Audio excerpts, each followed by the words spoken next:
இப்படிப்பட்ட ஒரு மனநிலையில் இன்னைக்கு இருக்க ஒரு சுச்சுவேஷனில் இருக்கிற ஒரு 90s கிட்ஸ் ஆகட்டும் இல்லை 2K கிட்ஸ் ஆகட்டும் இவங்களோட லைஃப் ஸ்டைல் எப்படி இருக்கும் அப்படின்ற ஒரு பேஸ் தான் இந்த படத்தினுடைய கதையே.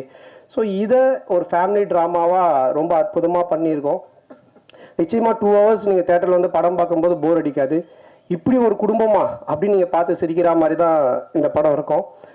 ஸோ இந்த படத்தை May 10th அன்னைக்கு தேட்டரில் வந்து ஃபேமிலியோடு பார்த்து ஜாலியாக என்ஜாய் பண்ணுங்கள். 2 hours டெஃபினட்டாக சிரித்து என்ஜாய் பண்ணுவீங்க, அதில் எந்த டவுட்டுமே இல்லை. ஹாரர் ட்ராமா பண்ணியிருக்கேன், Vadakkupatti Ramasamy social drama, first time family drama. ஒரு மேரேஜ் ஆன ஒருத்தன், ஒரு மாமனார், மச்சான், ஒய்ஃபு, மேனேஜர், இந்த டார்ச்சரில் அவன் என்ன மாதிரிலாம் வாழ்கிறான் அப்படின்றது எனக்கே ஒரு புதுசான ஒரு விஷயந்தான். ஸோ லாஜிக்கை மறந்துட்டு மேஜிக் தான். வந்து 2 hours நல்லா சிரிக்கலாம், வந்து பார்த்துட்டு என்ஜாய் பண்ணுங்கள். அப்புறம் இந்த எல்லா படத்துக்கும்